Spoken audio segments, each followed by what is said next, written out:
Hello all. एक ऐसा topic सामने आया जो कि 3-4 दिन से प्रोफेशनल लोगों को बहुत ज़्यादा परेशान कर रहा था।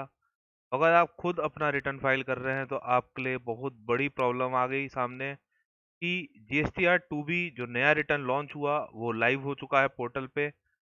उसमें क्या-क्या चेंजेस हैं, कैसे हम लोग को ध्यान देना है, क्या-क्या टॉपिक्स हैं, उसके रिगार्डिंग पूरी वीडियो आप लोग के सामने एक बार फिर से मैं नवनीत सिंह सलूजा आप लोग के लिए वीडियो लेके आया हूँ।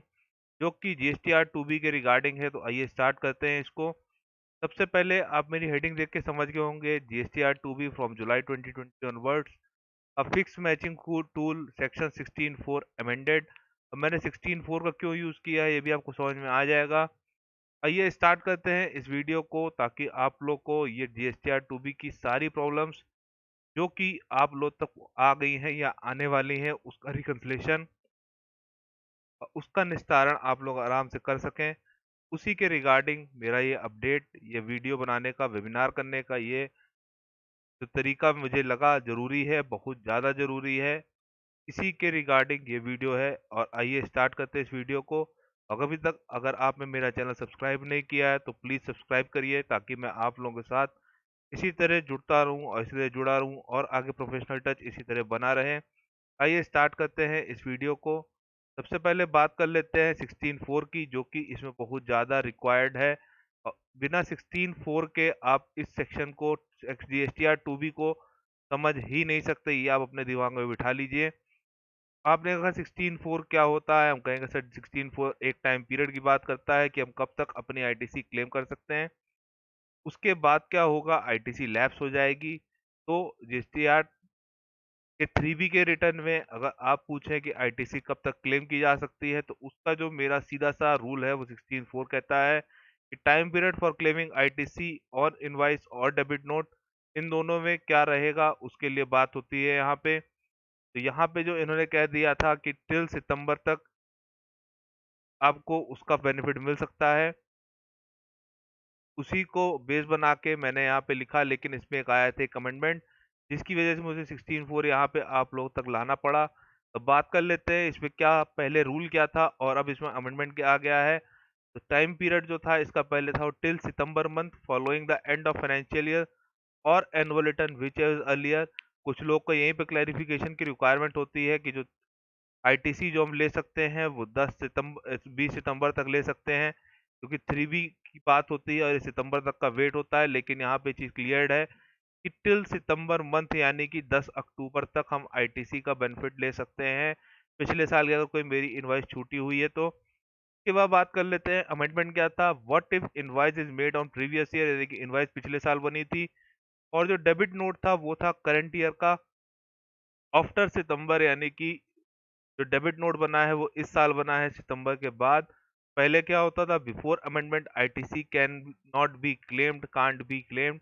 आफ्टर अमेंडमेंट हो गया ITC can be claimed on debit note, यानी कि अब इनवॉइस और डेबिट नोट का रिलेशन हो गया खत्म। अब ऐसा नहीं है कि अगर आप इनवॉइस ले रहे हैं और डेबिट नोट ले रहे हैं तो आपको एक ही साल में दोनों चीज का आईटीसी सेट करना है। ऐसा नहीं है, आप आईटीसी की क्रेडिट जो है आप आराम से अलग अलग टाइम पीरियड पे अलग अलग ईयर के बेसिस पे ले सकते हैं। तो ये तो हो गया 16(4). अब एक चीज और आपको बता दूं, फिर चलता हूँ 2B की तरफ। जो आप लोग को याद होगा कि बीच में अचानक 2020 का रूल आ गया था इसमें। जी हाँ, 2020 परसेंटेज की जो बात हुई थी फिर इसको डिफर कर दिया गया था, कैपिंग को 10% पे लेके आया, 10% का इसको डिफर कर दिया गया। डिफर कब तक के लिए किया गया ये थोड़ा सा ध्यान देने वाली बात है। It has been deferred till August month of ITC, यानी कि अगस्त के मंथ तक इसको हमने डिफर करवा किया हुआ है और अगस्त के बाद ये यानी कि सितंबर मंथ का जब 3B जाएगा तो रूल 10% फिर से जाग जाएगा। अब यही से आप क्रोनोलॉजी समझिए जीएसटीआर 2B की। जीएसटीआर 2B जुलाई के मंथ से ही क्यों स्टार्ट हुआ। सबसे पहली बात यह कि जुलाई और अगस्त का आप जैसे ही 2B को समझेंगे तब तक उसके बाद रूल 10% अपने आप इनेबल हो जाएगा। आज सुबह से कई लोगों की क्वेरी थी कि सर इसका क्या सीन है, समझ नहीं आ रहा कि 2B जो दिखा रहा है डाटा और हमारा 3B में जो जा रहा है इसका क्या लिंकेज है, आपस में लिंकेज तो समझा दीजिए। फिर लिंकेज जो है अभी तक ऐसा कोई क्लैरिफिकेशन, कोई रूल, कोई तरीके से कुछ भी प्रेस रिलीज अभी जीएसटी से नहीं आया है।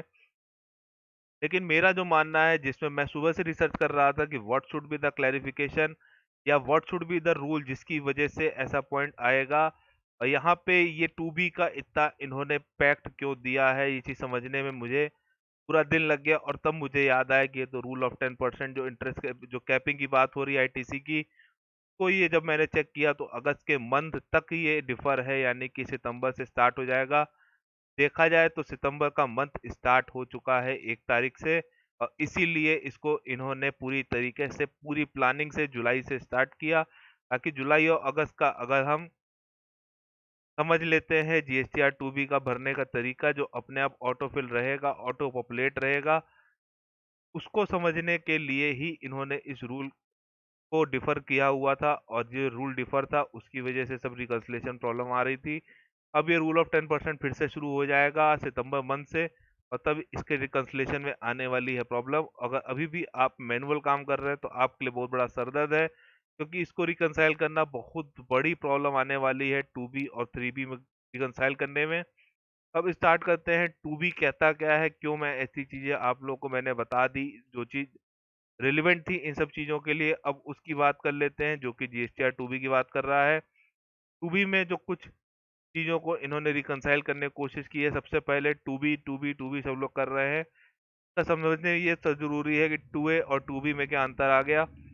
2A क्या था कि जब आप कोई भी इनवॉइस इंपोर्ट कर रहे थे तो वो अपने हिसाब से आगे पीछे कर लेता था और डाटा फिक्स कभी नहीं रहता था। 2B में क्या होगा, ये हमेशा मंथ वाइज फिक्स रहेगा। जब मंथ वाइज फिक्स रहेगा, आप लोग को ये चीज प्रॉब्लम नहीं होगी कि आज ये इनवॉइस दिख रही थी कल नहीं दिख रही है, या मेरे हिसाब से 2B इतना आज दिख रहा था मैंने एनुअल रिटर्न उसके हिसाब से बना लिया। अब क्या हुआ कि 2B पूरा चेंज हो गया, पूरा 2A चेंज हो गया, तो उसकी वजह से प्रॉब्लम शुरू हो गई थी, जिसकी वजह से इन्होंने 2B लेके आए हैं। और जो अभी तक की बात थी कि पुराने रिटर्न नए रिटर्न का पॉइंट आया था, तो नए रिटर्न तो पूरे हो गए खत्म। अब जब वो खत्म हो गए तो पुराने रिटर्न को इन्होंने स्ट्रैगेट किया है, अच्छे बैनर में लेके आए हैं, बहुत अच्छा तरीका है। और देखा जाए अगर आपकी आईटीसी रिकंसाइल नहीं है तो आपके लिए बहुत बड़ा सरदर्द आ चुका है, क्योंकि आपको आईटीसी जरूर रिकंसाइल करनी पड़ेगी, नहीं तो विभाग से आपको हर महीने वाइज ऑनलाइन नोटिस भेजेगा और आप उसका ऑनलाइन रिप्लाई देते रहेंगे। आइए स्टार्ट कर लेते हैं कि अब 2B कहता है क्या, ये भी समझ लिया जाए। थोड़ी सी वीडियो लंबी बनेगी, लेकिन आपको इसमें एक एक चीज एक एक पॉइंट मैं आपको बताने वाला हूँ कि कहाँ से 2B क्या क्या कर रहा है, कैसे कर रहा है। तो स्टार्ट कर लेते हैं। ये एक एडवाइजरी आई है, अगर आप भी 2B रिटर्न खोलेंगे तो आपको साइड में मिल जाएगा सिस्टम डाउनलोडेड एडवाइजरी। एक एडवाइजरी के रूप में ही लिया जाए, ये कोई लीगल फॉर्म नहीं है कहीं पे भी।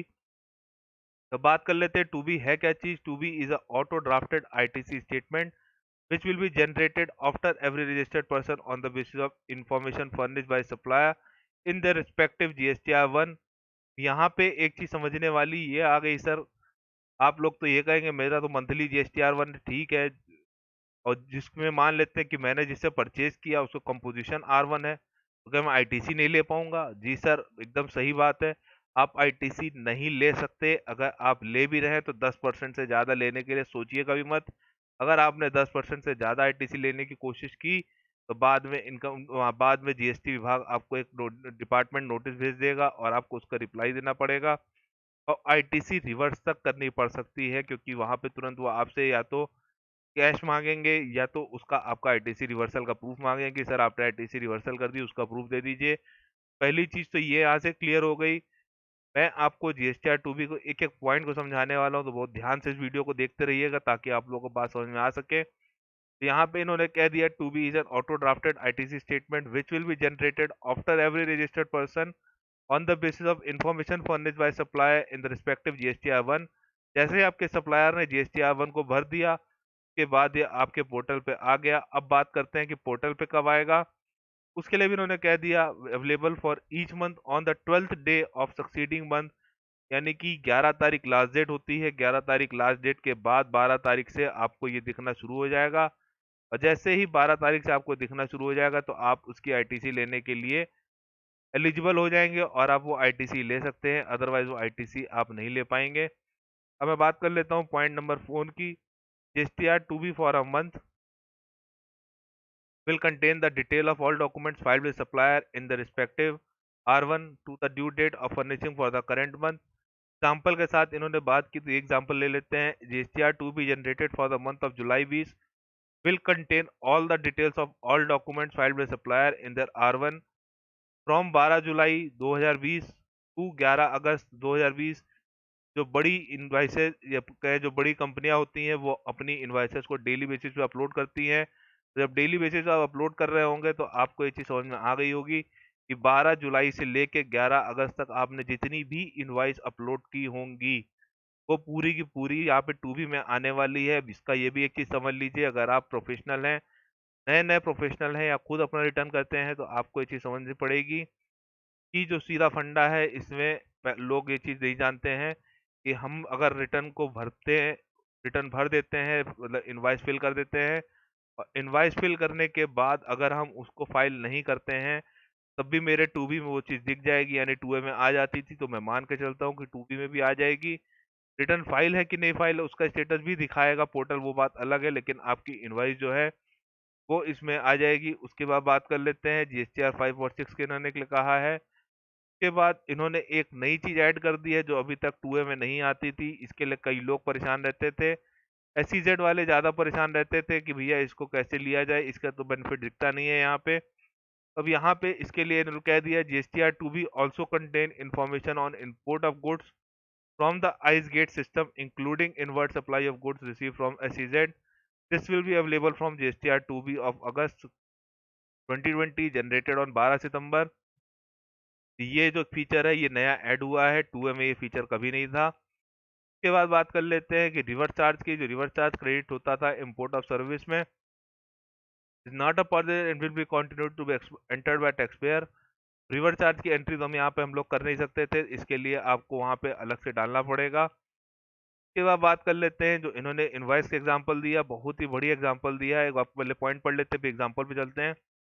The documents furnished by the supplier in a JSTR 156 would reflect in the next open 3B of the respective of date of issue of concerned department।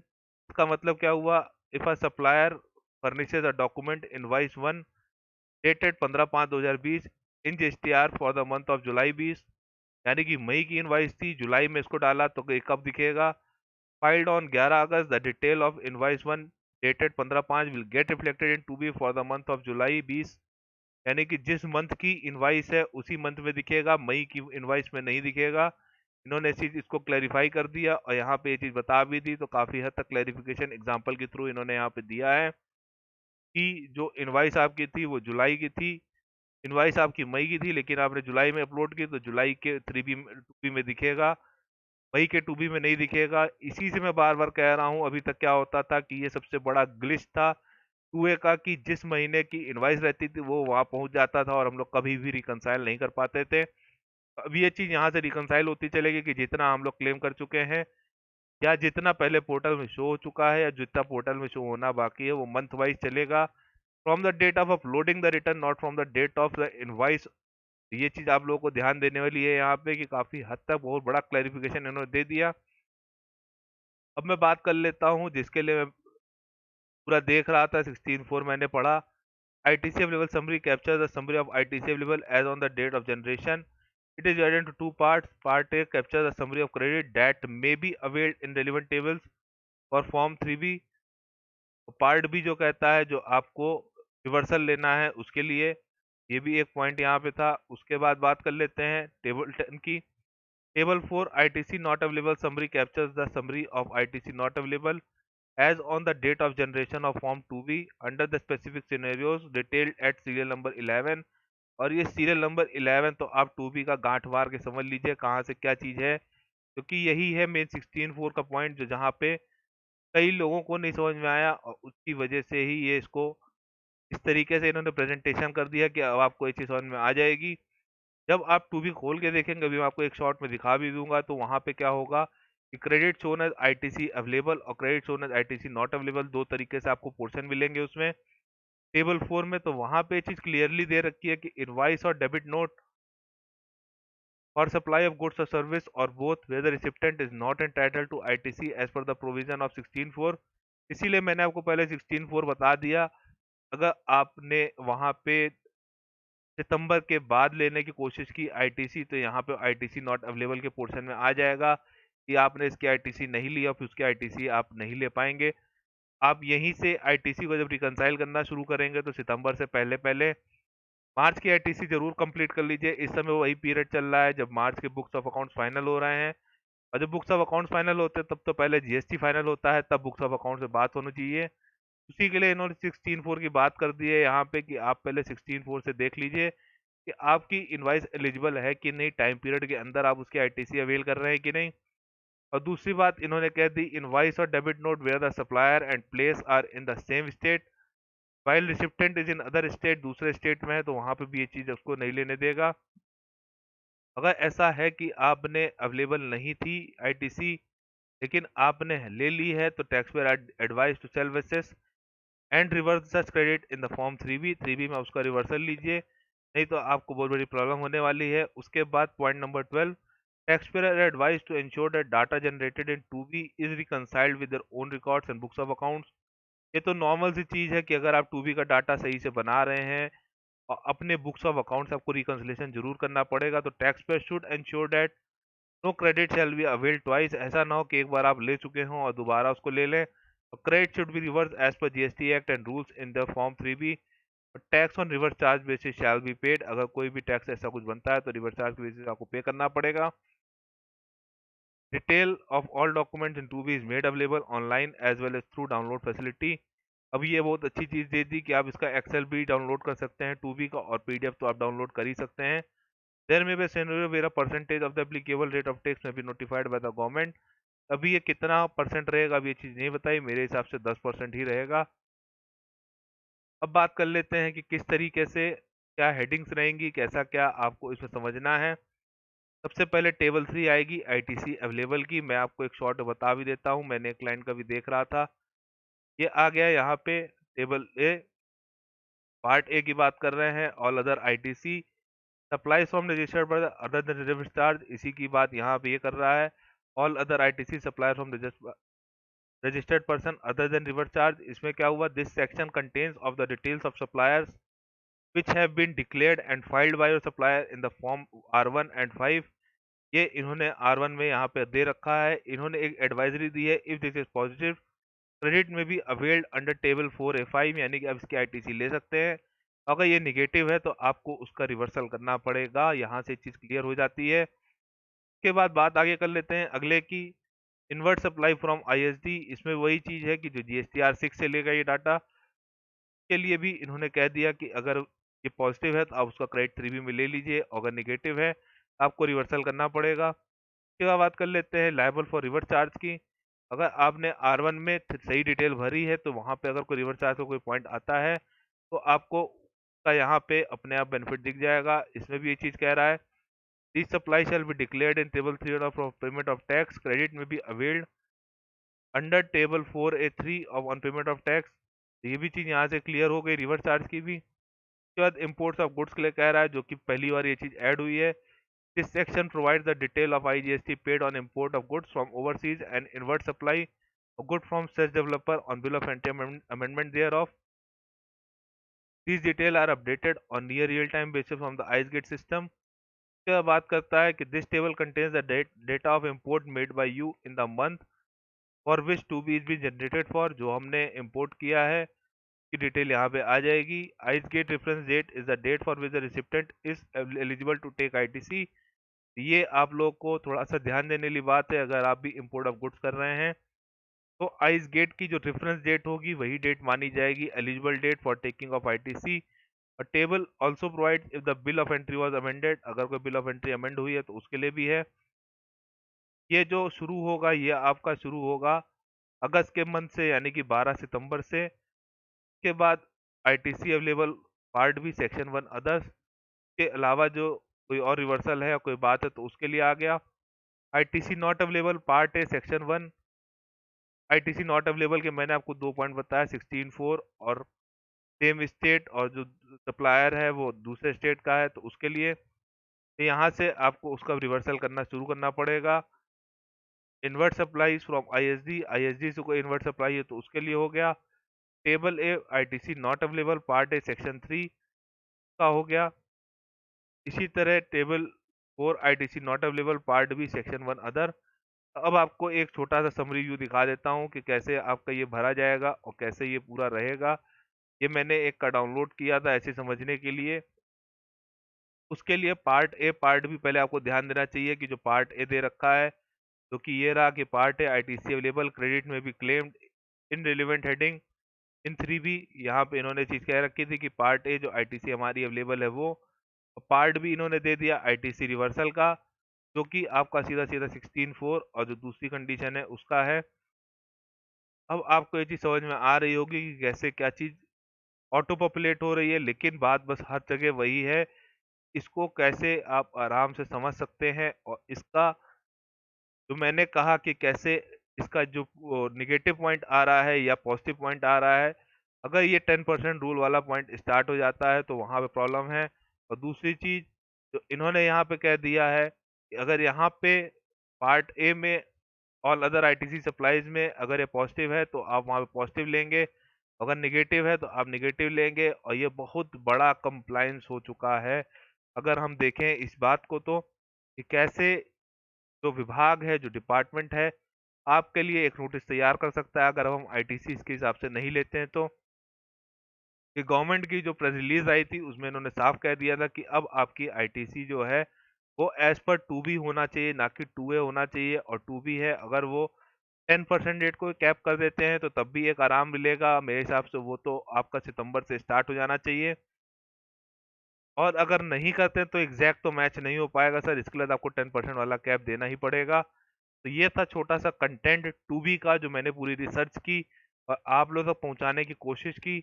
यहीं पे इस वीडियो को समाप्त करता हूं। अगर आपको कोई भी क्लैरिफिकेशन चाहिए हो या कोई प्रेजेंटेशन चाहिए हो या प्रेजेंटेशन करने का तरीका समझना हो, या आपको 2B समझने में कोई प्रॉब्लम आ रही हो या डाउनलोड करने में कोई प्रॉब्लम आ रही हो, क्योंकि ये पीडीएफ और एक्सेल दोनों में डाउनलोड हो जाता है। जो एडवाइजरी है वो भी आपको आराम से मिल जाएगी जीएसटी की साइट पे। जब आप 2B खोलेंगे तो ऊपर आपको एडवाइजरी के नाम से मिल जाएगा, वहां से आप हेल्प से जा सकते हैं।